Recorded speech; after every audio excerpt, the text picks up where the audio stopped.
non-binary pals, and welcome to episode 6 of the Fifth Trooper podcast. Another surprise episode, I know, this time with our wonderful guests from AMG. We have the game development director, Will Pagani, and we've got the development manager, Michael Plummer. What's Hello. up, Michael? Hello. And, we also have the Fifth Trooper here in full. We've got Evan Paul joining us. Hi, I'm also here. And of course, I am your host, Owen, and I can't do this without my partner in crime, Isaac. Isaac is also here. What's up, Isaac? Hey, y'all. Yeah, and so we've got everybody here, and it's a special episode that we're going to be talking about the Tours of Duty. But before we get into any of that, just a quick shout out to our Patreon. Hi, guys. Thanks to you for making us able to do this. This is super cool. It's the first time I get to talk to the AMG, so I think that's really neat. Thank you so much, guys. And if you want to support what we're doing over here, patreon.com/thefifthtrooper is how we do all this. Anyway, great, awesome. Now to the fun stuff. We're talking about Tours of Duty. It was just announced just last week, whenever this airs, and so this is hot and fresh and new. And so, just starting us off and talking to you guys of just like, how did you develop Tours of Duty? Where did this start from? Well, the sort of initial concept of it came from how can we, one, create a narrative system, like a narrative campaign, right? Because everybody always loves narrative campaigns. We love narrative campaigns. It's something that's been in miniature wargaming forever, as far as I'm concerned. I think miniature wargaming probably started with narrative campaigns, and Legion didn't have one. And we wanted to do that. So we sort of started with how can we do that, building inside the galaxy of Star Wars to allow players to explore all sorts of different things and explore different narratives that they can come up with and they can combine and they can make and they can tell their story inside of Star Wars. So we started with that sort of as the base concept of it, is how can we do that? And then we kind of went from there. I don't know, Plummer, if you want to talk a little bit about sort of the beginning of it all. Yeah, I mean, tabletop miniatures gaming is such a hobby-focused, story-focused experience. Just like you yourself building your army, always kind of have a story in the back of your head of what this army is and what they do and how they fight, or at least I always do. I say you, I mean the royal you. But I imagine that most people, when they're building their army, they're imagining who their commander is and how they would fit into the greater Star Wars saga, etc. And we wanted to have a way that people could tell those stories with one another and kind of give a structure that kind of told people how to do that, because we all do it as players. Everyone makes up stories or sits at the table and something crazy happens and you make some riff or some joke about like, oh, those guys have the extra training.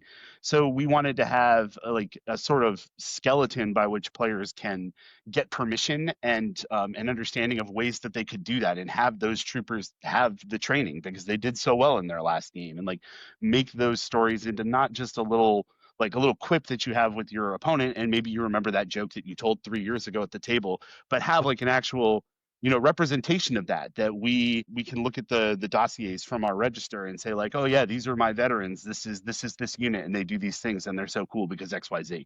We wanted to have something for players who want to tell those stories and have a different way of playing the game so that they can interact with the hobby the way that they want to.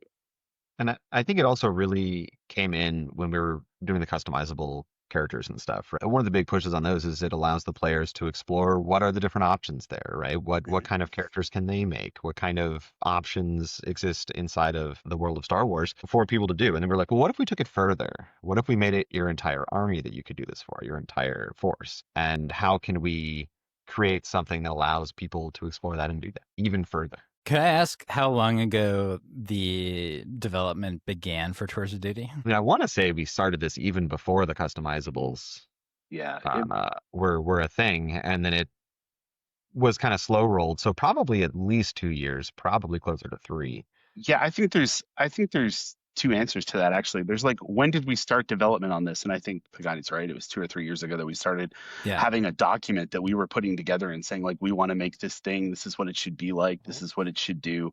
And then probably, I don't know, like a year and a half, maybe almost 2 years ago. So yeah, somewhere in there, we started to develop in earnest and say like, okay, let's make this a thing. What does this look like? How does it work? How many games do you play? How do you determine if a unit is removed from your register? What do we call the list of all your units? So we'll call it a register. Cool, check. First thing done. That's when that process started. And then from there, it becomes a real thing. And it's no longer just this amorphous design document and like conversations between Pagani and I over lunch when we have nothing else to talk about, and it starts to become, a rule book that you can look at and say, this is how we're going to do this. This is what we're going to do. Let's sit down. Let's play a game. Let's roll some dice. Let's see what happens. Good stuff. Was when you were developing this, did you think about the starters at all with it at the same time, or was this a thing that you just happened to be developing and then you saw that the starters would be a good place to release it with, and you were like, all right, 1-2 combo, let's go? Yeah, so they were not the starters, like we started 3-ish plus years ago, right? So these starters had not really been concepted at that point. But when we were like, hey, we got this framework going on, we got all these kind of things, when is a good time to release this kind of stuff? I sat down with Schick, who kind of does all the product planning and that kind of stuff as well. And we're like, well, we got starters coming out, we got the customizables, which are really, really great. We're gonna build this kind of around that launch, because that's kind of everything that a player needs, right? With 2 purchases, a starter set and a customizable, you can jump right in, right? You can do a 500 to 600 point army right there and a register for that, and you're good to go. And then as you play your games and as you learn and as you grow, you can add on to your combat potential and stuff, and you can build out sort of a slow growth style thing there. So whereas I don't think it was necessarily at the beginning of the concept for it is when all this started, it definitely all gelled together and then became very intentional with that, as we continued in the development of it, that it was all going to work together and kind of come out together. Yeah, I think there's something to be said for the fact that like we'll have an idea and we'll say we want to make this thing, and we don't exactly know when the right time to release it will be. But like this is a thing that we want to do because we think it's cool. And that's kind of how this started off. Like, wouldn't it be rad if we could do X, Y? Yeah, it sure would. Let's write down a bunch of ideas, but it's not on the schedule yet, so we can't spend a bunch of time working on it. And then as we get closer and we're like, well, we need something cool that's gonna fit with the new release, like new way to play. Oh, well, we've had this Tours of Duty thing like kind of poking about around for a little bit. If we take that and we look at what else is coming out, like we have these customizable characters, we have these starter boxes. Like it's not so much that maybe we designed Tours of Duty with those in mind, but like when the two met, when those two things converged, we said like, oh, well, we can do this inside of Tours of Duty, and then it fits perfectly with these new things that are going to be the building block of what new players are going to be buying anyway, what people are going to be looking at getting because like they're new, they're exciting. We have this like whole new kind of like bump to Legion coming because we have these new starters. Like this goes hand in hand with that. How do we shift this so that it's super accessible, so it's something people will be interested in because they're already excited about these things? And like this is the perfect way to kind of give them both like a running start out of the gate. Like if you weren't excited about customizables and you get excited about Tours of Duty, well now like great. Now you're excited about everything. It's just it's a great way for us to put everything like hand in hand and build that excitement in the community and get people playing games. It seems so well tailored to each other, and that's why I asked, because it you're right, like it is a great starting point for new players. They can buy the starter, they can grab the customizable, and now they're playing these games. They're already doing the 600 point games, like you said, and of course they're going to want to escalate, and you've built that escalation already into the Tours of Duty, so that way that's already a thing where it's like you can keep doing your 600 point games and keep going that, and eventually maybe you want to add another character and get it to 7, or you do the get a specialist out there and push it to 800 points and things like that. So I think you just have done a very good job designing this, and it just seems like such a good idea, just going across there, and it was like, yeah, no, like this 100% makes sense. I do want to say, just sort of as a little asterisk to this though, that like I don't think a new player that has just done this their first game should not be Tours of Duty. It should be a standard game. I think Of that course. much should be clear. I totally agree with you. Because there's Legion's a very complicated game. There's a lot going on. Right. Tours of Duty adds more to that. We don't need to start at the top of the tree. We can start at the bottom and kind of learn as we go. But it is something that a hobbyist can build towards and a player can build towards. Absolutely. Yeah, so myself and some other friends in the Legion community have always dreamed about the possibility of being able to play a narrative campaign with the old school Battlefronts Galactic Conquest theme put to it. That's a little bit larger scale than what I'm currently seeing, I guess, for Tours of Duty. But I was wondering if there's anything in the works to perhaps broaden the horizons to have like multiple generals leading armies in a larger campaign, like a grand campaign with multiple generals fighting for control of the galaxy. Is that something that's potentially in the works, or more of a homebrew thing left to the community, you think? Yeah, I mean, I think you could certainly do multiple registers and have different sort of fronts going on and things like that. You could tie in a map campaign to that. Are we going to make that? Never say never, right? Like that is not the current sort of idea behind Tours of Duty, but that could be a different situation that comes out something similar to Tours of Duty in the future, right? We at Atomic Mass Games are really big on creating different ways for players to use their collections and their miniatures and really add value to those things, right? So Tours of Duty is not the last thing that we're going to come out with in terms of alternate play modes or anything like that. So is there a campaign like that on the horizon? Maybe below the horizon, but certainly never say never, right? Like we're here to make it all, as Schick always says. I guess for those of you who don't know, Schick is my boss. So we're here to make everything. So on a longer timeline, I think something like that would be awesome and would be really fun to make. Awesome. That's really exciting to hear. Yeah, this is my first opportunity to say this, and we should probably count how many times I say this today, but that sounds rad. I think you should do it. I would love to read about it on the Discord. Probably the coolest thing about these alternate game modes and things is that, like, once we make it and once you get it, it's your game. Like, you bought it. This is your game. Have fun with it. Do what you want. Play with it. So, like, if you want to do something cool where you have multiple registers and you have the galaxy map that you made and move stuff around, like, that sounds awesome. I can't wait to read all about it. Oh, that's great. Yeah, this has already given like a lot of tools to make that dream happen. So as soon as I started reading the article, I was like, oh, I'm like, so it's so much easier to do now. So even That's right. Yeah, just as a homebrew concept is very achievable. So yeah, Plummer, I think you're keying into one of the really interesting parts about all of this to me, compared to the usual ground that is sort of tread around in, where you're talking about, if you're doing tournament play where there are rules that everybody's got to follow, and in order to keep the game fair for everybody in a competitive sense, that everybody is following those same rules, and that's just how it works. Campaigns are different because mutual player consent is always going to be like infinitely more important at the end of the day than than developer intent or what is written on paper. Like, people can do whatever they want as long as both of the players that are involved are agreeing that they're going to do it this way or that way. So it makes things a little bit different. So that being said, I am curious about what the design intent was with a couple of corners of the game that we often see in competitive play, those being mercenaries and battle forces. Those are not items that are specifically called out in the core tours document in any way. And so I was curious, just sort of what about those was running along your minds when you were creating Tours of Duty? So I think the important part of this answer is something that you actually just said, Evan, which is it's really up to you as a player. We wanted to give a framework that people can play inside of and give some sort of how to do this, but the specifics of it, can I play a battle force? I don't know. Is your character hanging out with the Ewoks or whatever, right? Like, is your character hanging out wherever this battle force would be hanging out? If yes, then great, do it. Right. If not, then don't do it. And that's really just up to you, right?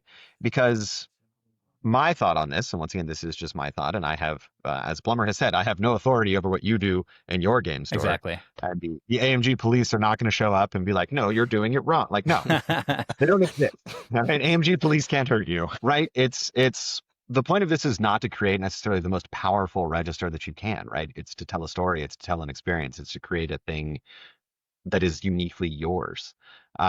So do people enjoy min-maxing things and breaking things? Yes, I enjoy doing that. Like, I am one of those people. It's true for that later. It certainly can be, right? Like, it certainly can be the spot for that. But we certainly want to leave the door open for everyone to experience this how they want to experience it. So if they want to play a battle force, great. If they want to take mercenaries, great. Do it, right? Like tell your story is kind of my response to that. And we're going to try and keep it as open as possible for people to explore that story and tell their story without us getting in the way. Was telling our story the reason why none of the registers can have named units? Was that like the push that you guys had for that? Was like, okay, hey, that's already being told in other media, and this will help you do your own thing? Yeah, I can comfortably say yes. Yeah. Like it's one of the things about playing a game Star Wars Legion is like it's really easy to sit down, and goes back to like talking about the competitive meta, and like there is like sort of a widespread set of rules about playing the game of Legion, that like these units are good, these units are great, these units fit in your list, these are the characters that you should bring to lead your army when you bring it to a tournament because they are the best character. Those are things that if you play Legion that you know. And if you're playing Tours of Duty, which is supposed to be this narrative story thing, and everyone's general is Darth Vader, you lose something there.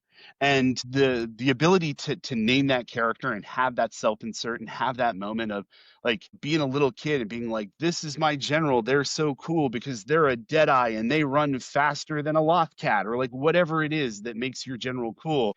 That's that's the thing, and you get to make that up, and they get to fight, and like, and then we added in that like you can have Darth Vader show up, and like what happens when that guy fights Darth Vader? That's fun, and it happens like one time, and that's that episode of the show that you're watching, or that's that piece of the film, right, in your trilogy, your 3 story arcs that you play. Like we very much wanted to make sure that the characters that you're making up, the ones that you're connected to, like your little creations, they're the main story of this trilogy. They are like who you're watching a movie about.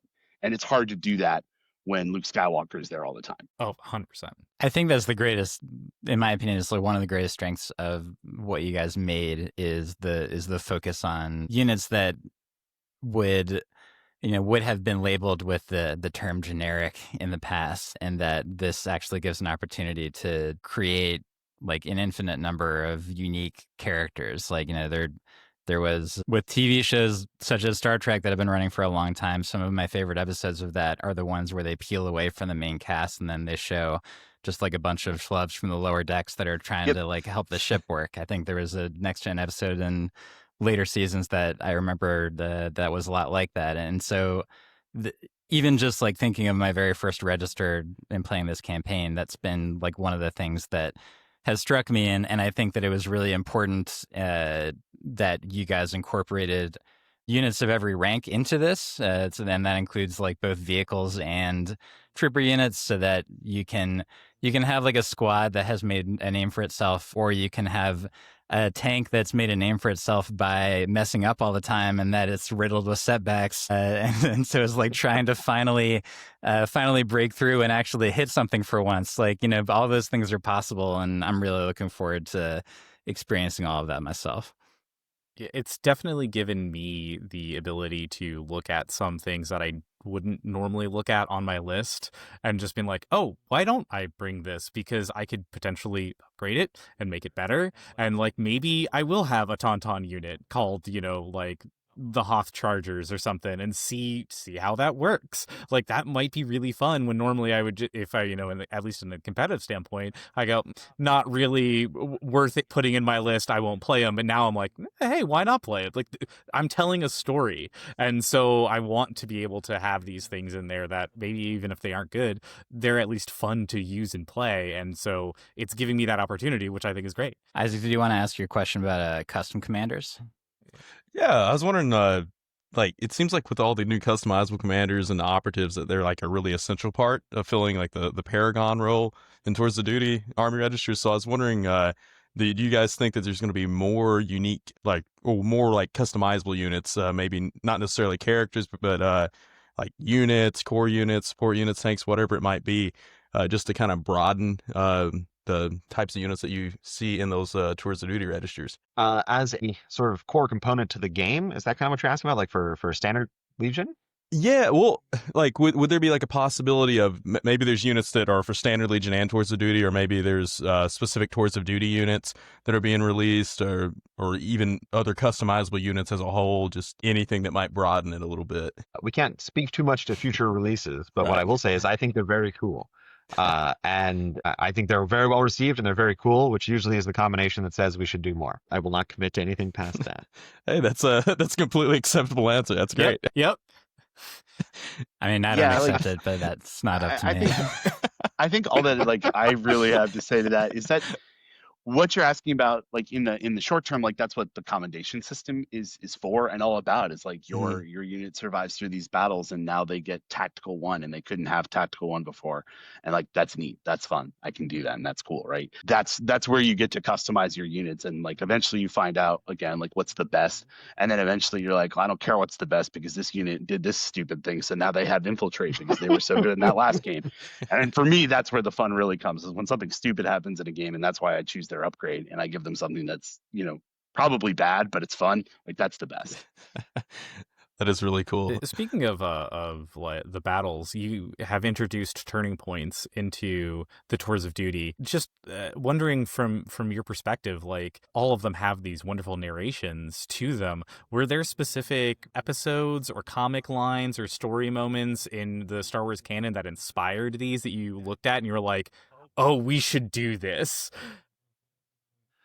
So I don't think there were very many specific ones, mostly because we don't want to be that specific, if Right. that makes Mhm, sense, mhm. right? We really You want don't to want to try do to keep just it Hoth. exactly. We want you to be able to fight your escape mission anywhere, not just Hoth. But obviously, they are inspired in some way by something in Star Wars, right? They're the basic understanding of the motivations of the different factions or the different characters in the shows and stuff, right? So yeah, I think that's kind of Yeah, like why. they're I think it's I mean they're faction coded, right? Like this one Mhm. is Rebel Alliance, but obviously like you can take that and you can play that as Empire, and you can, change the narrative to fit whatever you want. In working with the team when we were making these missions, like we kind of split them up because there's a bunch of them. And the big thing that we talked about with the missions was not specific like episodes of Clone Wars or specific moments of movies, but the big thing was like in keeping with this coding these to a faction, we want to make sure that players that are playing this, they feel like they're the main character, like they're the good guys in this. So like the one that's very CIS coded is rooting out the corruption, and like I've seen people in the Discord like rooting out the corruption, but No, they're the I love CIS, it. but I but the totally get what CIS, you were going for. they're the good They're guys the in good their guys, story. exactly. Mhm. So like kind of as you're playing your tour of duty, we hope that people are like, I'm the hero of this story. I'm the hero of the Empire, and I'm squashing the rebels because the Mhm. Empire needs me. And that's good. You're the good guy. You're the hero. So that was kind of like the main thing, is in all of these stories, we want someone to feel like they're the hero. They're the main driving force that's doing a good.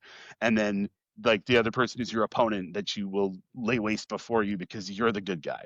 And that's the big feeling, like people should feel like they're moving their goals forward, they're the hero. Were there any factions that were harder to do that with, to like make people feel like the good guys, just out of curiosity, or was it just like, no, it was super easy to do across the board to have that like faction identity? I think it was very hard for like individuals to make certain factions feel like the good guy, and that's why we split them up the way that we did. Mhm. So like, if someone really likes the Galactic Empire, like they get to make the Empire feel like the hero when they do the writing. And like the people that really like CIS can talk about that, and like because everyone has kind of like their spin and their take and what they like in Star Wars. And like, we have our biases too. Like I think the Empire are bad guys, so it's hard for me to make the Empire feel like a good guy. But there are people that love the Galactic Empire. That's their favorite faction in Star Wars, and they will stand by it forever. And like those people love to make the Empire sound like the good guy. And do I agree with them? No, but they're really good at doing this. Look, they're just trying to bring peace and order. Okay, Mhm. that's all. I really do like the CIS one. I gotta say, just like if the turning point is called "Caught in the Act," and I can only imagine that whoever was performing this act wasn't actually doing anything wrong, but maybe some evidence got fabricated and then spread throughout the HoloNet, and it's like, here, this is where the problem is. It's in the buildings of the democratically elected government of this planet, so we need to take care of it. But yeah, like really, really strong work designing all of this for sure. Um, all right, so I was actually going to talk about something that you were talking about a little bit, Will, where there's going to be, no matter what, even though this is meant to be a sort of like DIY, find your own fun sort of thing, is that there's certain sadists out there, and I'll just like use that term openly, that are going to latch on to things like, okay, I can make my aqua droids 4 health each now by taking this commendation. At the same time, there's certain masochists like me who are going to look at, okay, I want to do a Gar army, and so therefore I'm going to take the Bark Speeder, the Clone Commandos, the Ragnus, Fluttercraft, and I have to pay an extra supply point for all of those to give them the weapon that they normally are able to use all the time. So 2 questions there is that, one, is there any point at which you are, like, with new releases or anything else, that you would actually have a concern about balance in Tours of Duty that you actually would act on in the way that you would for, like, the base game? And 2, what do you have against Republic supports? I will take this as 2 different answers. The first one is no, I don't think we would ever change anything for the core main line of Legion based on anything in. I more meant, like, changing Tours rules in order to, like, take care of if there was an interaction that was actually, like, getting to the point where it was limiting the fun of the people that were playing. I mean, sure, yeah, we could Yeah. do something like that, right? Like, for example, your Aquatroid thing, we could say to a maximum of 3 Sure. or something, right? Would we do that? I mean, probably not, right? Yeah. If the point of this is not to make the most bustedest busted thing that you can make, and unless that's how you get your Speak for fun, and that's yourself. fine. But like, I mean, you're here paying extra points for Radagast Fluttercraft gunners. I You're know, not doing that's my that. mistake You're to one of the make. good guys. You're one of the good guys. So like, you can make that list, right? But you have to understand that you as a player, when you do things like that, it is going to affect the person across the table from you as well, Yeah. right? And they're very important to your experience, because without them, you don't get to do this. You don't get to play Star Wars. You don't get to play Tours of Duty without that person across the table from you. So there is sort of a social construct, or a social covenant or something. I forget the words that Schick uses about this all the time, where it's your enjoyment is important. Your opponent's enjoyment is also important. So if you're doing something that's kind of silly and makes the game not fun for anyone, or makes the game not fun for your opponent, you may find yourself without opponents eventually, right? Like, and that's unfortunate, because nobody wants that. Everybody wants to come to the table. They want to have a good game. They want to play. They want to enjoy themselves. They want both players to walk away from the game and be like, man, that was fun. That was awesome.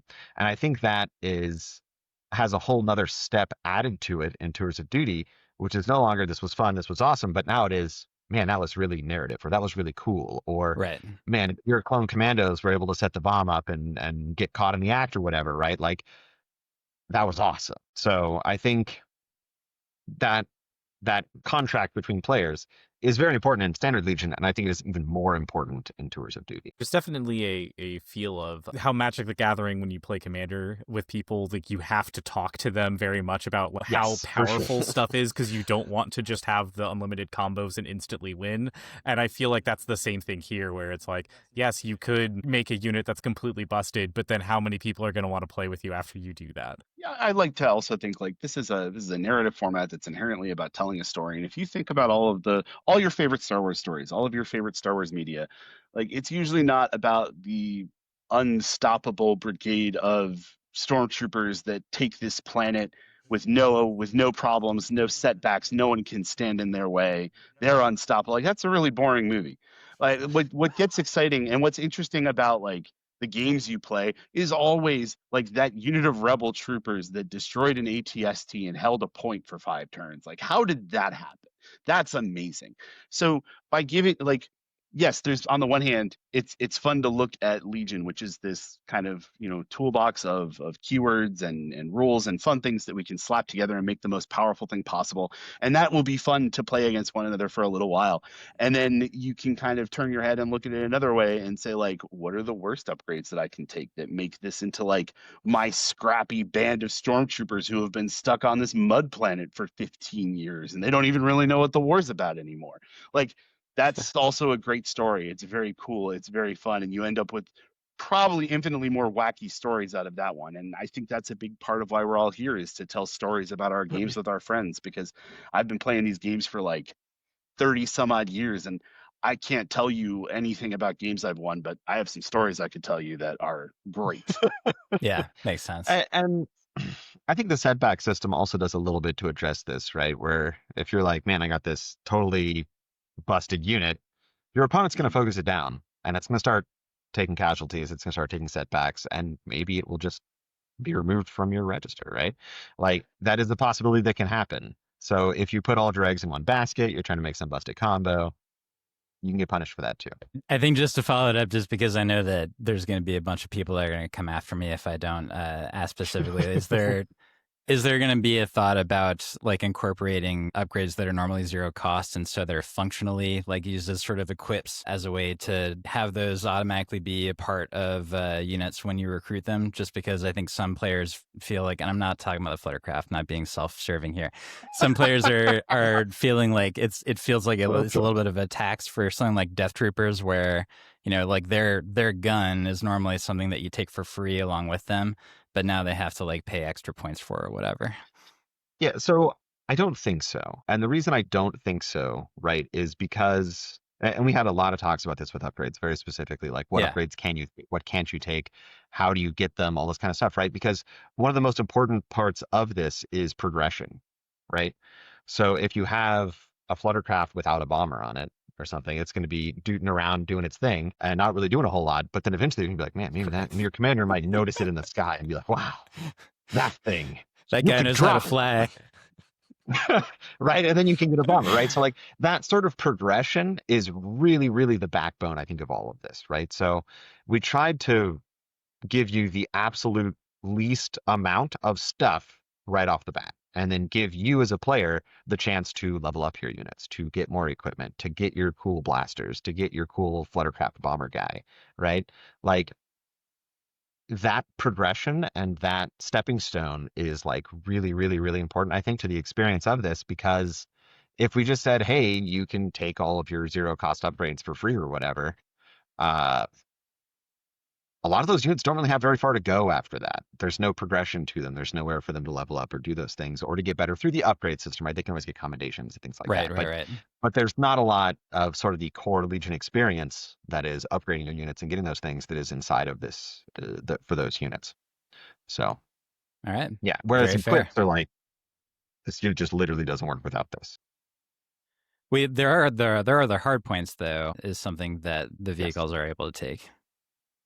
Yes, yeah. So there's So- like hard points, right? I think there were some other things too, like maybe programming. I'm not sure I remember exactly. It's for vehicles is like hard points and then anything that's equip. Yeah, and then you also get like a personnel upgrade and a heavy upgrade for Heavy units. for I'm not correct. troopers, yeah.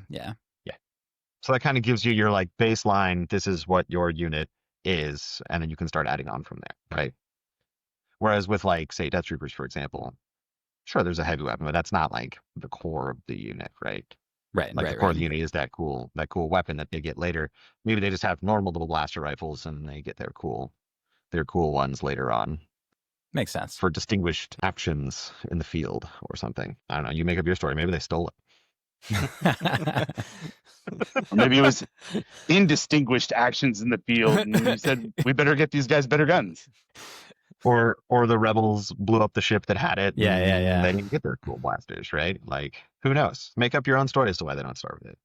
We've given you 5 options now. See what you can come up With the community just like rallying behind this so much as they have, and just the extremely positive reception that it's been having so far, has there been anything that you both have seen that you're just like, we never thought of this and we're so glad that you are doing this, this is so cool? I saw all the jokes about metavacking the Persuader tank. I'm like, this is the best. Like, because I love how kind of silly that thing as a concept is, where it's like, it's not a tank that is being driven by a B1 or something, right? Like, it is the droid. So now I Right. can just see this, like, I don't know, this giant, like, medical bag guy, which doesn't even make sense because it's a droid, but like rolling up with like an enormous wrench and like, I don't know.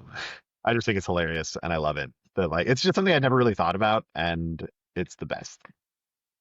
Yeah, I mean, or metavacking a spider is basically like, or Droidica is basically the same deal. And like I was saying on the cast, I think that the best part of it is just the implication that the B1s that are like melting are going to be left behind while they like literally grab a vehicle that doesn't have a mind of its own. Because like, we better fix this. We need this. We can replace you guys. Exactly. It's hilarious. I think on the day that it was dropped somewhere in the Legion Discord, someone was theorizing about their plan about how they could get Darth Vader in as many games as possible. Like how many points do they need to hold on to get the commendation to have him show up all the time? And so similar to Pagani imagining a gigantic droid with a huge wrench, I just imagine playing Tours of Duty and having like my idea being that like I'm this idiot that keeps showing up at Darth Vader's battle and he's just like, The begrudging showing up of just being like, do I have to be here to save you guys again? yeah, like, oh, this is who's under my command. Great. This guy again. Setbacks only. Yeah. When designing brand new units, I was wondering how much does Tours of Duty factor in, if any at all. It's just some insight on that headspace there. Not at all. Yeah, not at all. Right? Like the core gameplay of Legion is still what's the most important for designing new units and balance and all of that kind of stuff, right? Now, what that does mean is that I'm sure at some point we will release something that breaks in Tour of Duty because we'll do something weird, like when we put Dark Troopers into the heavy slot, for example. That was a very weird thing that could have broken something like Tours of Duty because previous to that, heavies were only vehicles, so maybe all those things were vehicle tagged instead of heavy tagged. I'm sure that will happen at some point with something coming out. And then we'll just fix Tours of Duty for whenever that does happen. So I don't think it would affect designs or development of a unit if it did something weird or bad in Tours of Duty. We would fix that on the Tours of Duty side, not on the unit side. Yeah, and I mean, honestly, I think it'd be pretty hard to make something that's going to break Tours of Duty because Tours of Duty is so open. Right. Like there was a point in the development where we we were looking at the list of commendations, and the commendation list just felt a little short. And honestly, part of it is because we were just a little concerned about saying like throw this keyword on this unit, and we just said, what if we just see what happens if you do it? And we did, and it was fine. So making a new unit that has different keywords that does different things is it essentially in Tours of Duty just gives you a different starting point for that unit, gives you a different place where your unit begins with. It begins with these keywords and does this thing. But it's nothing that you probably couldn't build up after 3 or 4 games to put those keywords on a unit of something else that has other keywords. And eventually you make similar-ish units. But it's where do you start from? What's the base? What's the most important core of that unit for Tours of Duty? And then, we have to look at the wider range of Legion, like the tournament meta and like the ways that all the other ways that people play and the overall balance of the game.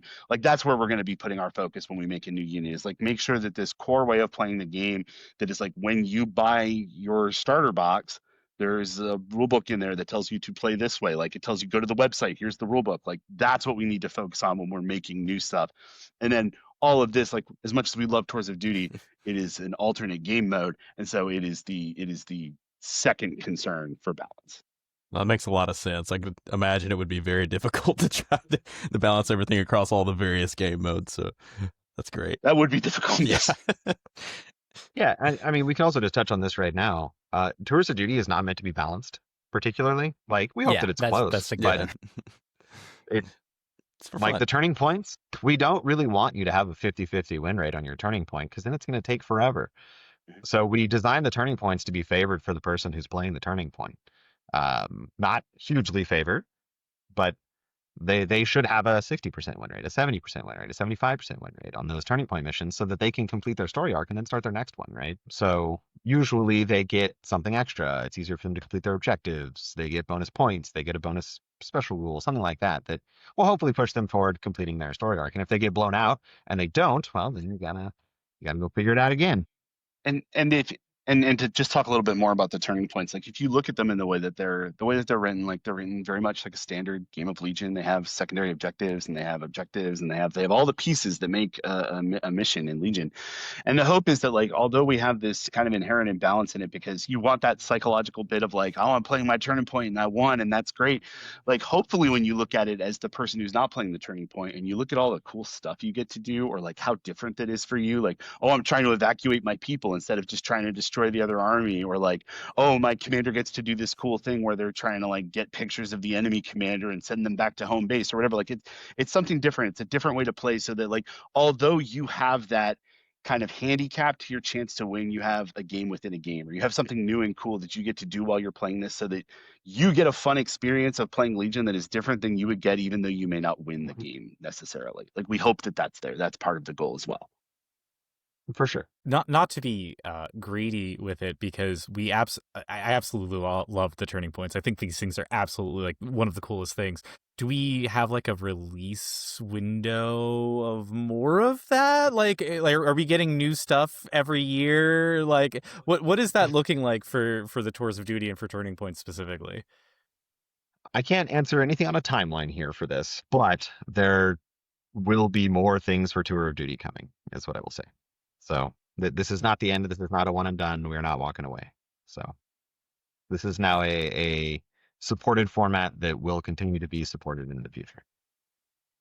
I Awesome. do want to just like toss in some kudos about this, by the way, because there is a world where this could have been released as a product that you have to pay for, even if it was all electronic. And so the fact that it was like that there was so much thought into this, and that the actual rules framework was released for free, I think is something that's really, really laudable, and that I think some folks out there might not necessarily be appreciating the fact that a lot of other games out there would have charged for this. And so I really, really do appreciate that. I am curious, like, even if like the rest of the stuff is all going to always be print and play, do you foresee a future where you would like release a couple collected things of these as like actual printed cardboards that people could have things like that in front of them if they wanted to? Or do you think it's probably just it's going to be how it is?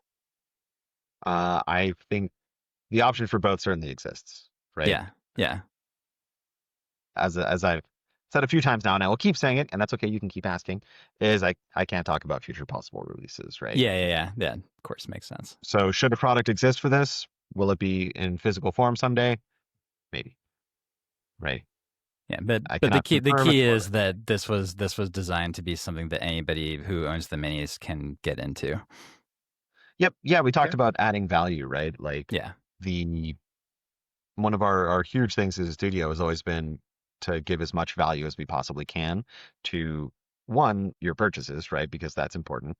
And then two, your hobby time, right? Like a lot of us put a lot of time into painting miniatures, into building things, and to creating the stories and crafting the stories into these things. And that time is valuable, right? I mean, speaking for myself here, I've got two kids. I've got a million different hobbies that I can do. If I choose to spend that doing Star Wars Legion, that's great. We want to value that. We want to make you feel as a player that you are appreciated and have things that you can do with that, and Yeah. have as many different things as you can do with that as we can make. So that's where we get the narrative OP kits that come out, the league kits, the tournament kits, all those different things, which are not all free, obviously, but they are there to support the community and there to support the stores and things like that. And this is just another offering on top of that as something that you can do with your hobby time, with your game time, with your friends, with your community, with your people. So that's something that's very important to us. Yeah, it's really important that y'all who play Legion, that you have a way to play Legion with all your friends, all of them. Like anyone that plays games in any different way. Like if you have friends that are really only interested in story-based RPG games, like now you have a way to play Star Wars Legion with those friends that incorporate some of that stuff that they love about games. And now you can share your passion for miniatures, and you can share your passion for Star Wars Legion with someone that has a passion for story games and for interconnected games that make something happen. And like that's really cool. I think that's the real beauty of this. It's a place where you can go up to a friend that maybe isn't really into like the deep tournament game side of Legion that we see people talk about so often. So much of it is around that, because that's what people talk about. That's where most of the community discussion is. And now there's another piece of it, and that's really cool. Like that's really exciting, is just the chance to play in different ways. Yeah, you tapped into the market of like I have a coworker who he bought all of these Legion minis specifically to do tabletop RPGs for Star Wars. And now he's got a narrative campaign that he can play with those from you guys, and you've hooked him, right? And I was like, this is perfect. Like this is exactly how this line goes of like you found a way of getting someone who's already kind of somewhat related to the project or to the product, and then just being like, all right, now like let's actually get some games in. And I think that's just such a as you said, like it's such a neat way of being able to have more than one way of being able to play this with people, with our friends, with our community, right? There's now one more way to include them in the conversation and into the game space. Yeah. think it's an excellent tool to bring people into communities and build the communities up too. Because I have several friends just like Owen that same boat. They do the RPG side, and so it's nice to have another tool to sell people on the game. So it's great. I had another quick question out of curiosity. Like, I know it's early, but do you think that there might be something along the lines of a tours event at Adepticon or something like that? I cannot talk about possible future releases, Understood. but I would hope to see something like that. Yes. Maybe like a broader question is like, do you think that this is the sort of like, when you guys were building this, like, was the concept of running actual like community events ever something that that came across your thoughts in terms of something that players were likely going to engage in? Yeah. So what I can say to this sort of question is, if you enjoy Tours of Duty, you should absolutely bring a register and bring your Tours of Duty to Adepticon. And I think you should do that, one, because there are going to be other people to do that same thing. Yeah, that makes sense. They're going to be looking for games. And then two, there's a huge open play area. And I've seen some people talking about this, but I want to call it out very specifically that your opponent does not need to be playing Tours of Duty for you to be playing Tours of Duty. Yeah. So they can play a normal army of Legion at whatever point value you agree to, and then you can play your Tours of Duty army, and it'll have its setbacks, it'll have its commendations, and all that kind of stuff, which, once again, will not be perfectly balanced to a razor's edge, but whatever is. You would just need to make sure your opponent knows why your Aquadroids have 4 health. Correct, yes. Yeah. No wide little Sharpie scribbles there, and then a 4. Been like, no, it was in the update. Like,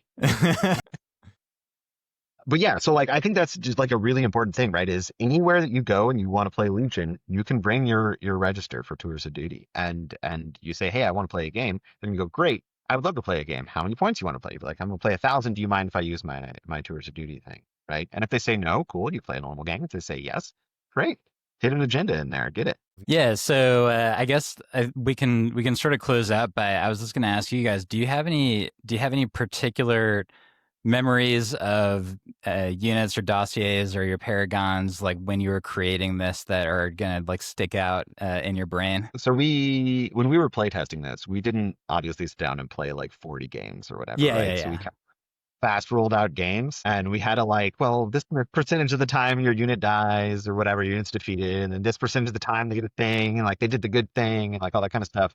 And I just remember that I had a Jedi commander that every single game was defeated and just ended up with a pool of stuff, and it was just worth it. I was like, come on, man, you gotta pick the lightsaber sometime. So that was pretty fun when we were doing it. Sort of just running through these systems and stuff to make sure that they're all there and they work and it progresses fast enough and all that kind of stuff. So that was my big memory was like we did test all the turning point missions. We wanted to play all of them, and they all started off like different than they were, and then obviously like you get them to the table and you're like, oh, this is garbage, we should change it to do this. and then you do, and then you're like, hey, that's slightly better, and then you keep changing it. And like that's just how game dev works, right? Yeah. But I just remember working on the one from the rebel coded story arc, and I just remember trying to figure out like what the advantage was where your commander is your graffiti token. And I remember just being like doubled over laughing, imagining a rebel commander with a can of spray paint like running up the battlefield with a vibro axe in one hand, just like tagging a building. And it was cool, and it worked out, and it's very fun on the table because it's very unique, it's very different. But in my head, I just had that image, and it will forever live in my brain. I don't know if we've explicitly stated this, and we've said it a couple times, that the turning points are coded to a faction, but they are not locked to that faction. Right. You can pick whatever turning point you want to play. You may have to come up with some exciting narratives for some of them, but that's okay. Right. We should say you can pick whatever story arc you want to play, just because that is like turning points are part of a story arc, yes. right? Yeah. Correct. Choose any story arc. Yeah. You choose your story arc, which ends in the turning point. So you can pick whatever turning point you are working toward at any time. I'll be curious about how many brave people pick out the one where the commendation involves clone troopers for the Rebel, Imperial, and Droid armies. But do whatever you want, man. We'll figure it out. We'll tell the story somehow. Yeah, and I mean, who's to say in the future that in Tours of Duty there's not an option to take clone troopers in a different faction or something, right? Because that is certainly something that could exist. Yeah. Rebel pretty wild stuff. Yeah, the imagination runs limitless. let Owen. Owen, is there anything else that you wanted to call out? I was gonna just say the same thing that you were. Is like we appreciate you guys taking your time and being here and talking to us about the Tours of Duty. It's a huge thing, and so yeah, we appreciate it, and thank you so much for joining us and in doing all of this, because I know, at least for me, Isaac has unfortunately been traveling this entire time. But at least for me, sitting at home, I was like, this is it. Like, this is the stuff that we were doing the Fifth Trooper podcast for, because this isn't the competitive, being serious, end of Legion. Like, this is the fun, tell stories with your armies and paint them how you want and get fun with it, get creative, do whatever. Like this was the fun side of it that I was kind of like, I saw it bits and pieces of, but now it's fully here, and I was like, I feel so seen, and I'm so happy. Yay. Excellent. Yeah. And thank you guys for doing this podcast, right? Like, these things are a lot of work, and we appreciate y'all doing this for the community and to get the information out there. So thank you for having us. Yeah, course, like yeah, I mean- 100%. Like we make these cool things, but like having y'all talk about them and people like have a place to go and discuss and chat with y'all, like it's all connected, and it's really cool. It's really cool to be invited on here to talk about what I do at work. Like, Brad, thank you for having us. Of course. Anytime you want to swing by and talk about what you're working on, we will gladly have you. Open invitation. Open invitation. I am more than happy to set times up and have conversations with you guys, because this has been a lot of fun, and it's great to be able to. I know sometimes we hit that wall of we can't say any more, but it is great to still kind of hear what you have to say and put that little plant in your ear. And so, like, it's a good time, and we appreciate it so much. We do all of this because we have a love of the game, Yeah. right? For the love of the game. Oh, and I think you better cut things off before I start asking pointed questions about Yeah, this guy. yeah. All right. We got it right there. He's ready. He's had it there for all of the Gotta ask podcasts. about cumbersome too. Yeah. No. Will knows that this is a different podcast where we drill into him about cumbersome, but that's not for today. Yeah. All right. So thank you so much for joining us. Thank you, all of you at home, for being part of this and listening in. If you like what you hear, again, we are on the Patreon, and also subscribe, do all of that jazz. We appreciate it. It does help us a lot to continue being here and do all of this. We actually will at some point, I swear, have the episode about tournaments that has been pushed off now. I swear it is coming out. We did tape that. It will be there, but it just keeps getting a pushback. You gotta follow the news, man. That's how it works. Yeah, we want to talk about Tours of Duty, and so that will be coming out, and then we'll be back to our normal bi-weekly, as in every other week, not twice a week like we're hitting this time. Sorry. We changed the meeting just this once, but yeah, so we will be back with that in the future. So thank you so much for stopping by and listening, and we'll catch you all next time. We do this all for Love of the game.